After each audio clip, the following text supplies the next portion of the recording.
Bonjour, je m'appelle Charlène Petit et je travaille dans le secteur à but non lucratif depuis 10 ans.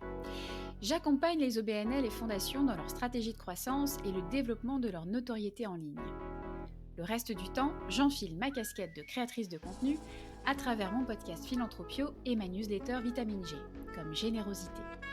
Je suis très heureuse de vous retrouver pour une nouvelle chronique portant cette fois-ci sur la philanthropie féministe, afin de clore la série sur les perspectives au féminin.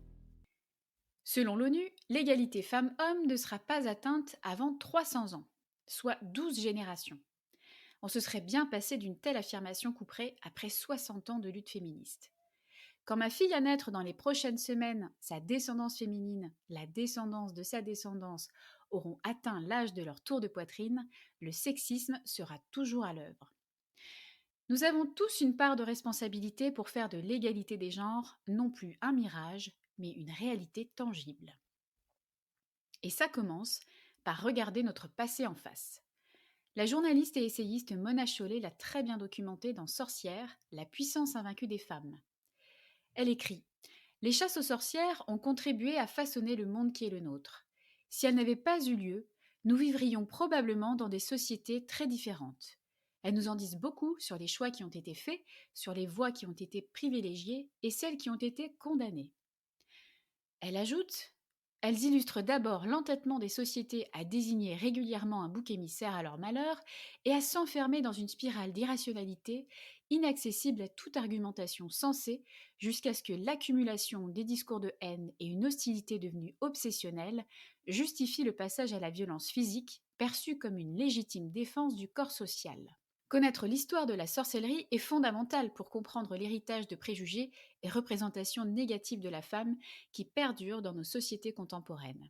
Les chasses aux sorcières menées à partir de la Renaissance, en Allemagne et en Suisse, n'ont ni plus ni moins été qu'une guerre misogyne de persécution des femmes, appuyée par l'essor de l'imprimerie qui a joué un rôle important dans la diffusion de traités rédigés par des démonologues. Des lignées féminines entières ont été décimées sous prétexte que la sorcellerie était héréditaire. À cette époque, les femmes qui ne vivent pas sous la domination d'un homme, c'est-à-dire les célibataires et les veuves, sont surreprésentées parmi les accusées de sorcellerie. Beaucoup d'entre elles sont guérisseuses, qui jouent le rôle de sage-femme, mais qui aident aussi les femmes souhaitant interrompre leur grossesse. Ça ne vous rappelle rien ? L'entrave et la restriction de l'autonomie des femmes, ou la criminalisation de la contraception et de l'avortement, une histoire d'empêchement des femmes qui prend ses racines au XVe et XVIe siècle. Qu'en est-il en 2025 ? Eh bien, le sexisme est désormais une opinion comme une autre.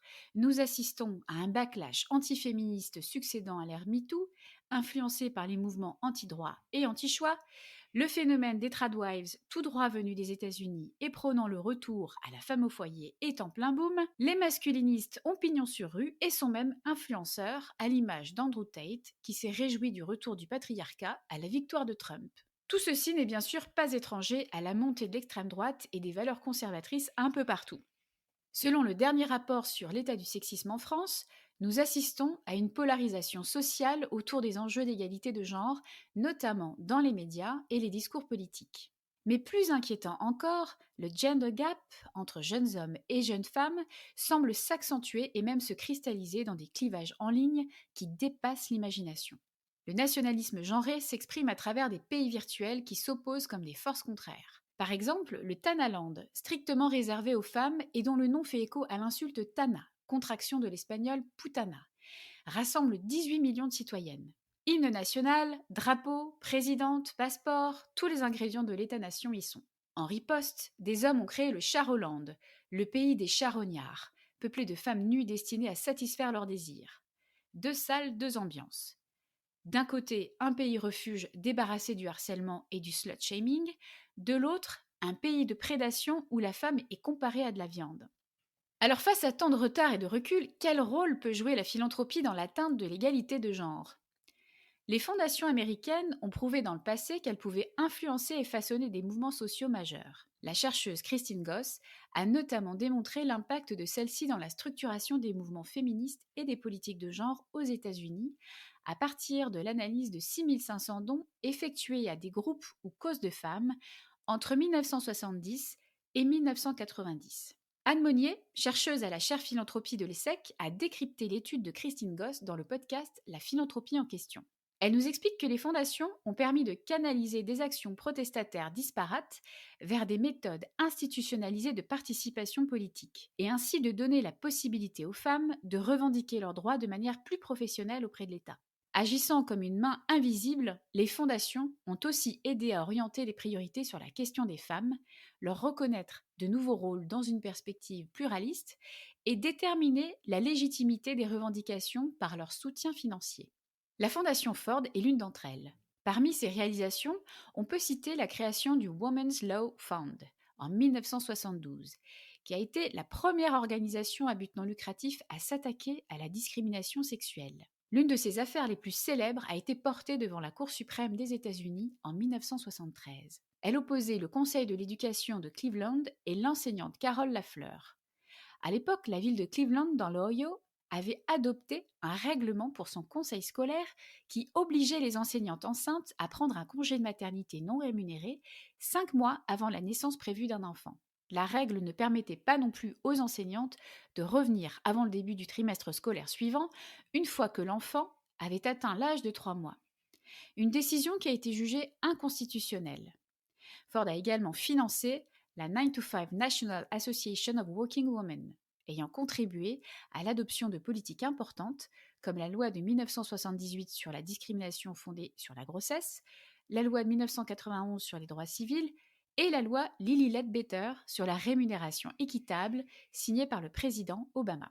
L'organisation a d'ailleurs inspiré la chanson à succès de Dolly Parton, 9 to 5, dans laquelle elle dénonce avec humour les inégalités entre les sexes sur le lieu de travail.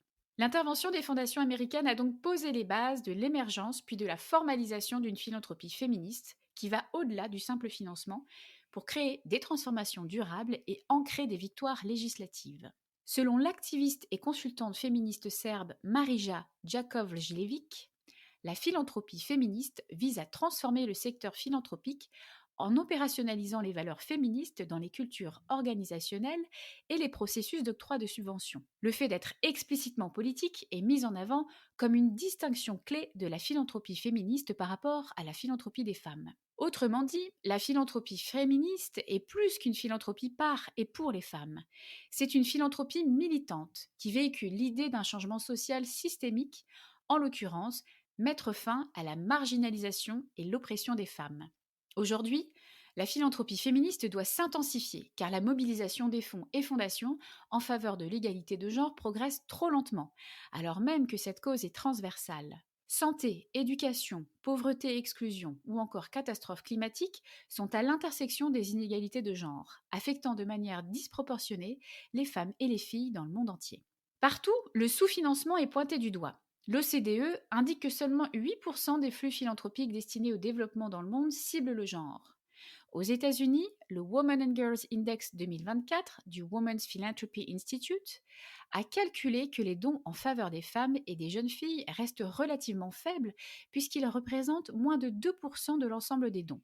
En France, les fondations généralistes consacrent moins de 10% de leur budget à cette cause. Pendant ce temps-là, la grande majorité des organismes de défense des droits des femmes et des jeunes filles opèrent avec des budgets annuels inférieurs à 50 000 euros, au nord comme au sud. Et 35% d'entre elles ont des budgets inférieurs à 35 000 euros.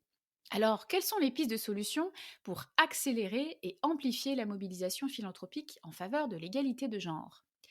Il y en a au moins 3 qui me paraissent intéressantes à creuser. La première se situe au niveau des coalitions de bailleurs de fonds, à l'image de la récente coalition pour une philanthropie féministe, créée en 2021 et qui a entre autres pour objectif de donner plus de visibilité à l'égalité de genre au sein de la philanthropie en menant des initiatives communes. Elle a entrepris de cartographier et d'analyser l'engagement des fondations et mécènes sur cette thématique en France dans une étude à paraître très prochainement. Celle-ci permettra de fournir des données pour mieux orienter les politiques de subvention, mais aussi de mener un travail de plaidoyer dans l'espace public et auprès de l'ensemble des acteurs de la philanthropie.